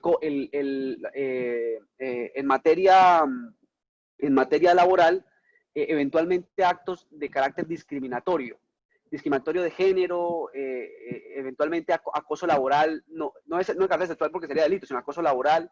Entonces, ahí también, ahí hay una amplitud que puede ser muy peligrosa, que puede llegar al punto de que cualquier persona pueda grabar de forma subrepticia una conversación. ¿Listo? Ahora, esto también, Juan, daría para una exposición particular, porque también hay que analizar que hay muchos casos en donde también se malinterpreta el derecho a la intimidad. El típico caso de las conversaciones en WhatsApp en un grupo. Eso es lo que está pasando hoy en día, ¿no, Juan? Entonces, hay una conversación, se manda un video y hay capture. Entonces, una persona dice, yo no autoricé. Entonces, ahí qué expectativa de intimidad hay. Pero no en el grupo. Conversación Juan Sánchez y Ronald Sanabria. Estamos conversando y Juan toma los captures y luego lo utiliza como prueba. Yo alego, él no me pidió por consentimiento. Digamos, yo ahí me pregunto, ¿qué expectativa de intimidad tengo Ronald Sanabria a sabiendas de que hoy el sistema de WhatsApp le permite a Juan tomar? O sea, yo soy consciente de que Juan puede perfectamente capturar, descargar la conversación de WhatsApp. Entonces, a mí me parece que la expectativa de intimidad mía es muy baja. Entonces, yo ahí pongo en tela de juicio si cabe o no la exclusión. Pero bueno, ahí es un tema que necesita una exposición más pulcra. Yo solamente les cuento la experiencia colombiana. Perfecto, perfecto. Bueno, ahora sí, la última. Bueno, esta sí es la última. Esta sí es la última. Te juro que es la última. En el Perú, las declaraciones de agraviados, por ejemplo, tienen que ser tomados en presencia del fiscal y las declaraciones brindadas a nivel policial tienen que ser tomadas con la presencia del abogado y del fiscal. No obstante, se señala de que está ocurriendo de que, pese a que no se cumple este mandato legal, se está valorando por el juez de juicio oral este tipo de declaraciones que no cumplen estas exigencias normativas. Para tu parecer, ¿estaríamos ante la presencia de una prueba ilícita en estos casos? Sí, yo lo respondo de forma indudable. Pienso que los derechos del procesado, al no tener un abogado, al no tener una comunicación del abogado, dan per se, por sí mismo, para constituir una afectación a un derecho fundamental, al derecho de defensa, que hace parte del debido proceso. En el caso colombiano ya se han presentado casos de esos y les diría que la jurisprudencia de la Sala de Casación Penal ha sido muy, pero muy clara en esto. Hay un caso que les quiero traer, tal vez lo han escuchado también porque hay una serie en Netflix que se suele ver mucho, que es el caso Colmenares. En el caso Colmenares, a ellas, a las dos acusadas que hoy en día fueron declaradas inocentes en primera instancia, está a la espera de la segunda instancia, a ellas el fiscal las llama, ya las tenía como, o sea, realmente ya eran sospechosas, pero el fiscal todavía no les había dado la categoría de indiciadas, ¿sí? Todavía formalmente no eran indiciadas. Las llama a entrevista y las somete a una entrevista absolutamente fortísima, digamos, con unas preguntas. Yo tuve la oportunidad de conocer el interrogatorio, las preguntas que se le hizo. Pero claro, el fiscal lo llamó a entrevista, ¿no? Ese fue el nombre y dijo, ellas no eran indiciadas para ese momento. Entonces, los abogados, cuando llegó la fase intermedia, dijeron, el fiscal sí sabía que eran sospechosas y tenía para ese momento en el despacho elementos suficientes para considerarlas sospechosas. Lo que hizo fue una estrategia para llamarlas sin abogado. Y que el fiscal lo llame a entrevista no le quita la calidad, que ellas eran indiciadas y que tenían los derechos a un defensor. Y el tribunal de Bogotá dice, por supuesto que sí, excluye las entrevistas, y eso fue apelado y la Corte dijo, por supuesto que sí, aquí hay una afectación al derecho de defensa. Entonces yo, Juan, como jurista les diría, hay que excluir, y además la defensa colombiana está en el sentido que hay que excluir la evidencia. Perfecto, muy, muy clara tu postura, muy adecuada también. Realmente, Ronald, agradecemos mucho tu paciencia, agradecemos de que nos hayas acompañado en esta oportunidad. Realmente también el público está muy agradecido contigo y hay que seguir trabajando en estos temas para darlos a conocer, dar a conocer las buenas ideas como las que tú tienes y has plasmado en el libro. Realmente quedamos muy satisfechos y cerramos con una exposición de lujo nuestro primer ciclo de conferencias, estimado Ronald. Si tienes algunas últimas palabras para nuestro público peruano y latinoamericano. Yo diría, primero, realmente emocionado y decirles que los felicito. Lo que están haciendo es una labor que se debe realizar. O sea, se debe divulgar lo que aprendimos en el máster, porque es importante para la justicia de nuestros países. Y es importante en términos casi que inmediatos, prácticos para los casos. Realmente mi aplauso y mi admiración por lo que hacen. En lo particular, pues muy agradado. El tema de la prueba ilícita me gusta, es un tema que siempre hablo. Las preguntas que me han hecho me han servido mucho. No voy a olvidar la de prueba de oficio, entre otras. Le rogaría que por favor me pasaran el video que incluyera las preguntas, porque entiendo que están subiendo solamente la conferencia, ¿no? Entiendo, o no, o lo suben completo. Sí, subimos completo. Bueno, perfecto. Entonces lo estaré viendo para repasar las preguntas y repasar un poco las respuestas que di para actualizar el libro. Y nada, espero que todo esto cuando acabe, me refiero a esto que hemos llamado coronavirus, nos permita pues encontrarnos en Colombia o en Perú. Creo que el diálogo entre la regulación de los países nos hace bien. Fijémonos la experiencia que nos dijo Gonzalo, la experiencia que Juan nos ha dicho, pues sirve mucho, ¿no? Entonces, en Bogotá, en Lima, en lo que es Cartagena, en cualquier ciudad, pero tenemos que encontrarnos. Un fuerte abrazo.